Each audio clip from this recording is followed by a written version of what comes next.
بسم اللہ الرحمن الرحیم۔ موت صغیر کی محبت 1947 ربیع الاول 1366 قمری ہجری۔ اس دن سید ابو القاسم خوئی اپنے وجود کی گہرائی میں ایک عجیب سی گونج محسوس کر رہے تھے، ایک آسمانی کشش جو گویا زمین سے ایک عظیم جوہر لے جانا چاہتی تھی۔ اس سحر کی ناقابل فراموش خوشبو انہیں بستر سے نکال لائی۔ وہ خاموشی سے کمرے سے باہر نکلے اور گھر کا بیرونی دروازہ کھولا۔ بہمن ماہ کی سردیوں کی چبھن ان کے چہرے پر کوڑے برسا رہی تھی، ایک تلخ سکوت جو تنہائی اور فراق کی موسیقی گنگنا رہا تھا اور ان کی ہستی میں بکھرنے والی واحد آواز تھا۔ گہری سانس کے ساتھ ان کی آہ گرم نے انہیں ان کے وجود کے پوشیدہ ترین زاویوں سے باہر نکال دیا۔ اپنی سیاہ آنکھیں صحن میں موجود حوض پر جمائیں، پانی میں پڑنے والا چاند کا عکس اس زخم پر مرہم رکھ رہا تھا جس کا سرچشمہ وہ نہیں جانتے تھے کہ کہاں ہے۔ جلدی سے اپنی گھسی ہوئی چپلیں پہنی۔ صحن کے کونے میں موجود واحد کھجور کے درخت کے پتے خوفناک ہوا سے لرز رہے تھے۔ وضو کے لیے آستین اوپر کی تاکہ اپنے شبانہ وعدے کے لیے آمادہ ہو سکیں، لیکن اچانک متوجہ ہوئے کہ حوض کا پانی متلاطم ہو گیا ہے۔ آسمان پر موجود چاند ستاروں کے عکس حرکت میں آ گئے۔ ستاروں کی ترکیب اور آدھے چاند نے انہیں ایک آشنا مرد کی یاد دلا دی۔ اپنے خیالات اور طبیعت کی اس ہنرمندانہ صورتگری کے ملاپ کا نتیجہ ان کے لیے شیریں اور لذت بخش تھا۔ وہ پانی میں ایک چہرہ دیکھ رہے تھے جس کے پاس کئی سال پہلے اپنا دل رکھ کر انہوں نے عالم فقاہت کی مسافرت اپنا لی تھی۔ کوڑے برساتی ہوا نے پانی کو متلاطم کر رکھا تھا اور اس عظیم مرد جو یگانہ روزگار تھا، اس کی صورت پانی سے محو ہو رہی تھی۔ سید ابو القاسم کا دل بیٹھنے لگا۔ انہوں نے آسمان کی جانب سر اٹھایا۔ چاند اور اس کے گرد آئینہ کاری کرتے ہوئے ستاروں کی روشنی نے تمام باشکوہ آسمان کو جگمگا رکھا تھا۔ اچانک ہوا کی چنگھاڑ نے ان کے دل میں شدید اضطراب پیدا کیا، ایسا غم جو گویا ان کے وجود کے ایک حصے کو چھین رہا تھا۔ انہوں نے اپنے دل پر ہاتھ رکھا اور دوبارہ آسمان پر نظریں جما دیں۔ ستاروں کو دیکھا جو حرکت میں آ گئے تھے اور ان میں سے ہر ایک چاند کے گرد چکر کاٹنے کے بعد آسمان سے گر رہا تھا۔ جو کچھ وہ دیکھ رہے تھے اسے تسلیم کرنا آسان نہیں تھا۔ آسمان کے ستارے بکھر کر گر رہے تھے اور سید ابو القاسم کی آنکھوں سے آنسو پھوٹ پڑے تھے۔ سیاہ بادل چاند کی طرف جھپٹے اور آسمان کو تاریک کر دیا۔ ان کی آنکھوں کی پتلیاں تنگ ہو گئیں اور آسمان کا سینہ سیاہ ابو القاسم کی روح پر لرزہ طاری ہو گیا۔ ان کے ہیروں جیسے درخشاں آنسو حوض کے پرتلاطم پانی پر گرے اور اس مرد کا محبت بھرا چہرہ دوبارہ ان کی نگاہوں میں گھوم گیا۔ وہ شکل و شمائل ایک بے نظیر مرد کا تھا جس کے کوچ کر جانے پر آسمان طوفانی ہو گیا تھا اور ابو القاسم کی نظروں کے سامنے ستارے گر رہے تھے۔ عظیم کامل کی صورت، کہکشان توحید کے بے بدیل استاد سید علی قاضی طباطبائی، اس عظیمت کی حقیقت اس کرۂ خاکی کے دوار آسمان پر گردش میں تھی اور مختلف شکلوں میں اولیاء الہی کے قلوب کو اس الہی بزرگ مرد کے سوگ میں بٹھا رہی تھی۔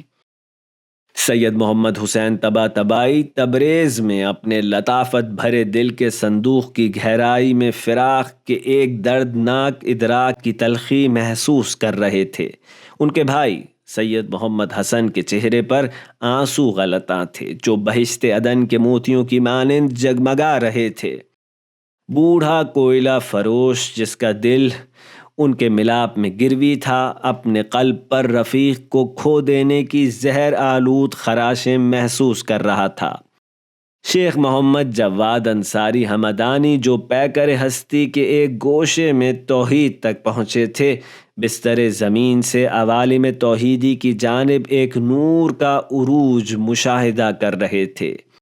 شیخ محمد تقی بہجت قم میں فاطمہ معصومہ سلام اللہ علیہا کے جوار میں ایک انتہائی حیرت انگیز خواب میں ایک تابوت دیکھ رہے تھے جس پر تحریر تھا: اللہ کے ولی نے وفات پائی۔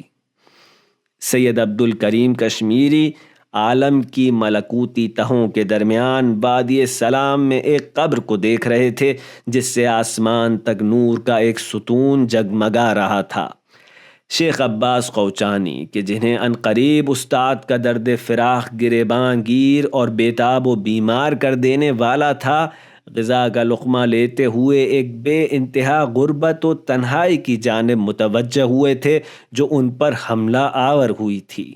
سید علی قاضی کے چھوٹے بھائی سید احمد جو کہ ایک پیر مرد عارف و الہی ہو چکے تھے، اوتاد الہی میں سے ایک کو کھو دینے کی بنا پر روح حقیقت کے رنج کے شاہد تھے۔ قاسم جو اب فاسق نہیں رہا تھا، وہ قاسم اپنے دل میں غیرت و محبت کا ایک خاموش آتش فشاں تھا، اپنی جان سے پگھلا دینے والا لاوا نکلتے دیکھ رہا تھا، اور سید یحییٰ سجادی تہران کے معروف علماء میں سے ایک جنہوں نے اس دن تک قاضی کا نام بھی نہیں سنا تھا، سید و سالار شہیداں کی زیارت کے لیے کربلا معلیٰ پہنچے تھے۔ ابا عبداللہ الحسین علیہ السلام کے حرم میں انہیں ایک آسمانی مکاشفے میں یہ بتایا جا رہا تھا کہ سید علی قاضی نجف اشرف میں وفات پا گئے ہیں اور ان کی تہجیز و تکفین و دفن تمہارے ذمے ہوگی۔ جو لوگ درد عشق سے بے خبر تھے ان کے لیے سید علی قاضی کی وفات کوئی تلخ داستان نہیں تھی۔ ان میں سے بہت سے ان کی وفات پر اپنے خلوت قدوں اور تاریک حجروں میں خوشی سے اللہ اکبر کے نعرے لگا رہے تھے۔ وہی لوگ جنہوں نے سید عبد الکریم کشمیری کے خلاف خشم آلود احتجاج کیا تھا کہ کیوں انہوں نے اس مصیبت پر بازار بند کروائے، اور ایک افلاکی بزرگ مرد کی تعظیم کی جسے وہ لوگ ایک ایسا صوفی سمجھتے تھے جو جہنم رسید ہوا۔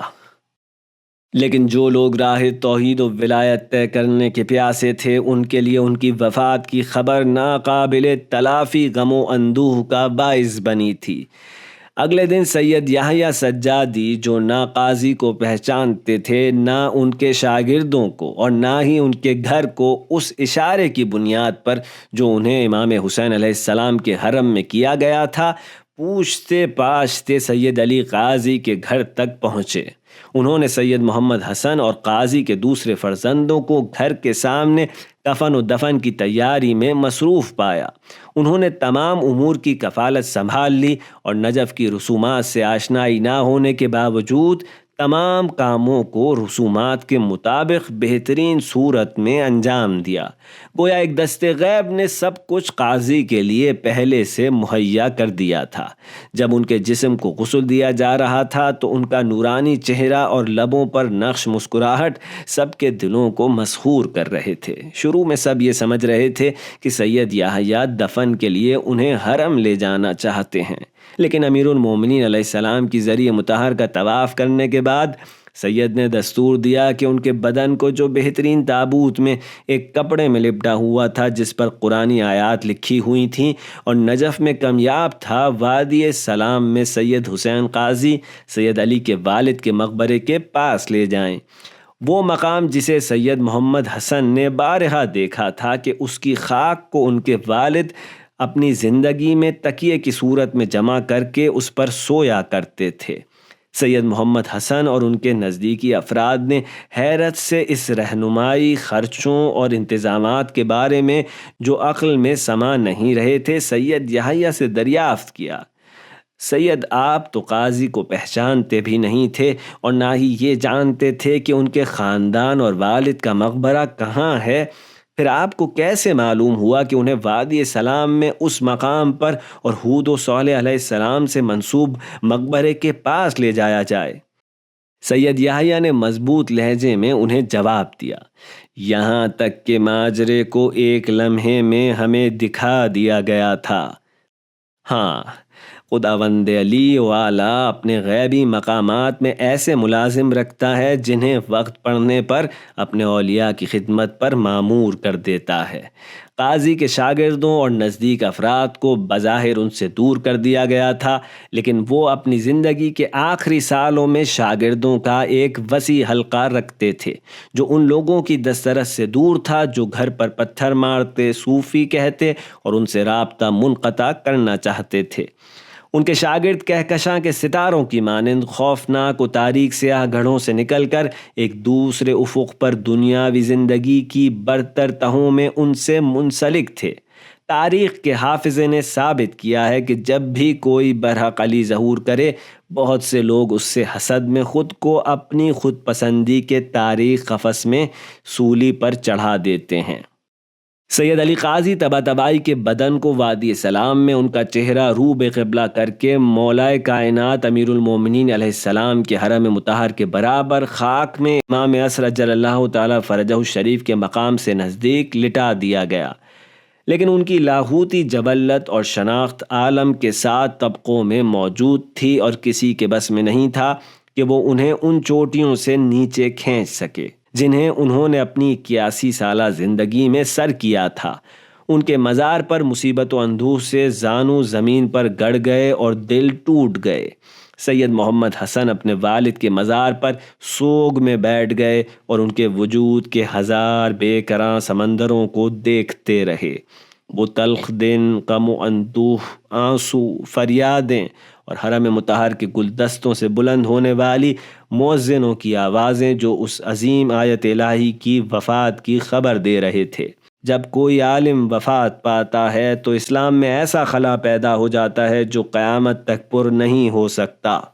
آیت اللہ سید علی قاضی طباطبائی نے نجف میں 6 ربیع الاول 1366 ہجری قمری کو وفات پائی۔ یہ وہ صدا تھی جس نے سید یحییٰ کے حکم سے بارہا امیر المومنین علیہ السلام کے حرم سے اہل نجف کے دلوں کو لرزایا، اور ہمیشہ سے ایسا رہا ہے کہ عشق اپنی گہرائیوں سے آگاہ نہیں مگر روز جدائی آ جانے تک۔